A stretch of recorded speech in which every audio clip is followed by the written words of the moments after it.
so really we're so grateful that you are joining us as a champion for girls' education and for really lending a hand and doing your bit for this level of nation building. Because an equitable society, as we know, is good for everyone. Thank you. It's my incredible pleasure to be here and to be joining the team today. Thank you so much. So, ladies and gentlemen, we are going to have a chat right now, and a lot of questions will be answered. Could I have the chair?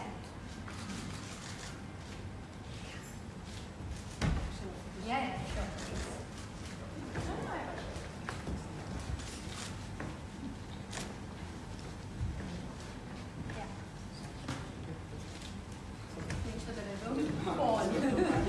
So, you were there, right?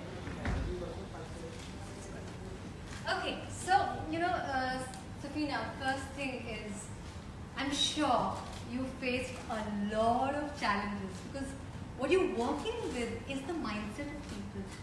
And it's a patriarchal society, and mindset is something that you can't work in one day. It takes so much of time. How did you manage that?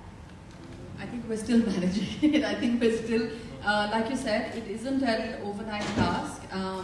But really, if India wakes up tomorrow and believes that our sons and daughters are equal, we wouldn't need and educate girls. So it really is a mindset issue and a mindset problem. And all of us in this room have a hand to play in it. If we change our mindsets and we influence just our own communities to change their mindsets, the problem will be resolved. So. Absolutely. But did you face like slamming of doors? Oh my God, totally. People would say, "Ye pagal kutte aa gaye hain." They would slam doors on us. And the polite ones, I remember just last year I was in Bhilwara and we were talking to this mother, and there was a little child who was just crawling across, and she picked up the baby and she says, "Auntie ko tata karo." Yeah. Basically just saying कि अब निकलो है मेरे घर से, हो गया बाहर. So some people are very polite, some people say chai vai pilo, lekin it's not happening, and then some people just get a little aggressive. Yeah, and what do you tell yourself at that point of time? Going, when people slam the door, because it's not easy. When you have that going, then you see people not supportive, sometimes you do feel like giving up. What kept you going? I think what keeps us going is Jyotsna, right? She needs us. It's really about her. It's not about what they're saying to us. It's immaterial what they say to us. But at the end of the day, we know that if Jyotsna goes to school and she is 500% more likely to educate her children, I only have to get her into school. Absolutely. Everything else, she will change it for her own children. So how can you not? I mean, that's just such a motivator. It's the bigger vision, the mission that you have. Right. And Katrina, your mother she's had a great impact on you. And I believe that she's also been a part of a lot of social causes, right? So what has the influence been on you? How has she impacted you in your life? Well, I think I have the most wonderful example of when it comes to taking up social causes in the correct way with my mother. My mother, from the last as long as I can remember, has always been involved in charitable causes, different charitable causes. But as of the last few years, she has been working, which I've spoken about a bit on my social platforms. She's been working with this amazing school, which she's built from the ground up, called Mount View School, and this is in Madurai. And the thing that's so wonderful about the school is the teachers, everyone involved in it is actually from the local community, trained by her, because she is a teacher.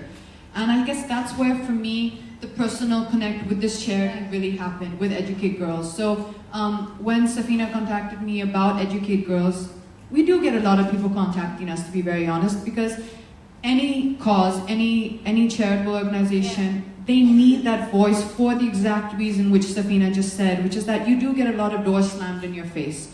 When you're trying to change the mindset. Right. See, it's not just about the tangible resources, it's not just about the physical resources.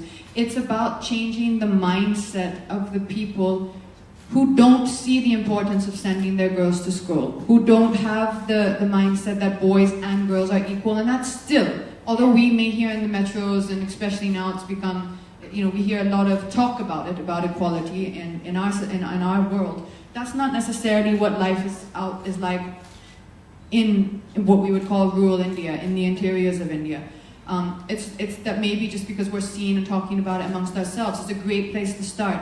But what Safina is actually doing is on the grassroots level, from the ground up, she's going into the communities with her team, with Team Balika, not going in saying, this is what I think, so this is the right way, and trying to enforce her or our opinion, where I'm sure everyone in this room is of the opinion that, you know, girls must be educated, that every child must have an education. But she's trying to first go and talk to them in a way that they will understand, not be told what to do. Whether it's the village leaders, the village elders, the parents, getting people who often are the most educated girls or the most educated boys from the local communities to join Team Balika, who then go into that community. So whether it's not an unknown like Safina, it's someone from the community saying, Auntie, you know, can we talk to you for a minute? Or someone who's recognizable to them and saying, these are the reasons and these are the benefits that you must send your daughter to school.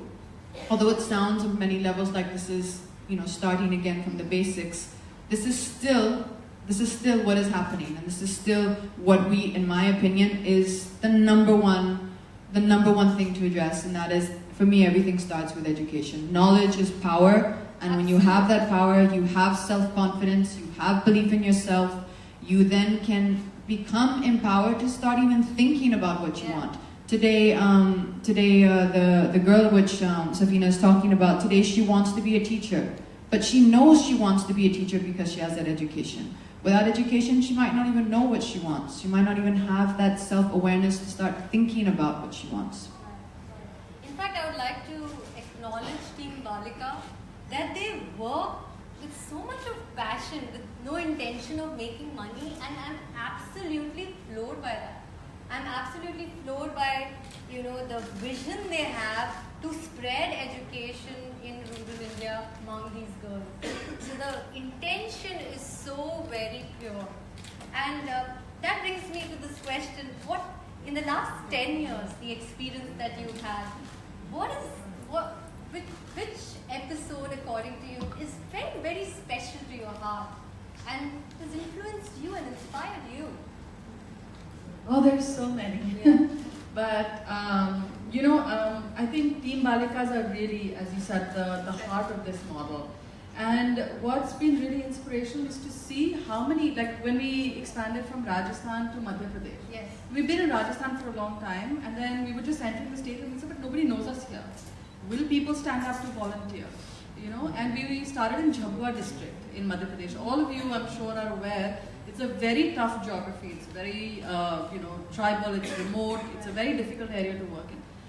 And you won't believe it. We started doing our recruitment events, you know, going and canvassing people. And within 4 months, we had close to 900 young people who had stood up as Team Balika.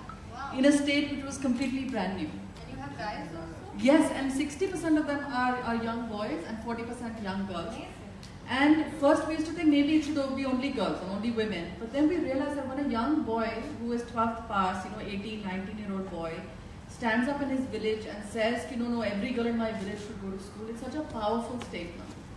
And really the battle for equity isn't just, you know, it's the he for she, it's men and women together. We have to work towards that equity. Right, makes sense. And Katrina, tell me this, how do you plan to amplify this message, to take this message forward of educating girls? So, you know, honestly, when I think anyone takes up a cause like this, what I really honestly believe to be my, or what I try to do, or what I believe that is my responsibility to do, is to garner and to gather the awareness. Right. So, for example, someone like Safina, who probably to most of you in this room, although we probably are quite known to each other, I probably recognize almost all of you in this room, you probably don't know who Safina is. This is her child, this is her baby, this is something she's worked passionately on since 2005. And sometimes, although maybe even she would prefer someone who's working with her 24 hours a day, 7 days a week, sometimes you need that voice to get the awareness. You need that voice to get the spotlight onto the cause. Now what my responsibility to do is to make sure that I give that voice to a cause which I believe in, to the best of my ability, is delivering what they're promising to do, and is really trying to make a difference, and who has their heart in the right place and is delivering what they say they can do. And the reason again why I think for me, Safina and Educate Girls are doing that is because of the way they're addressing and targeting the issue. We all know that education is important. We all know that, you know, boys and girls and the girl child, the boy child must be seen and treated as equal in every household. We all know that. But what they are doing is they're addressing it in a very tangible way. They're starting by changing the mindsets of the village, one village at a time, one community at a time. It may not be in the numbers of hundreds of millions, but I know that's what her target is.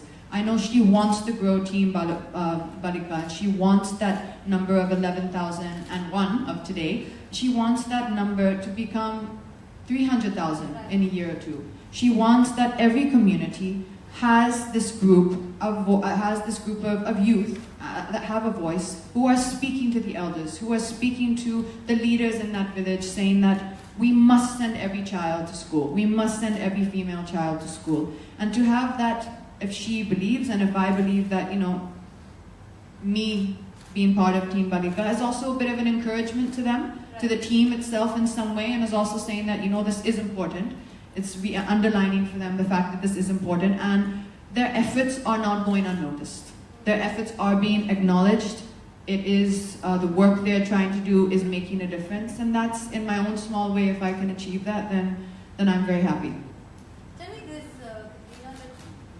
what is the impact of education to girls in rural India? What's that impact going to be?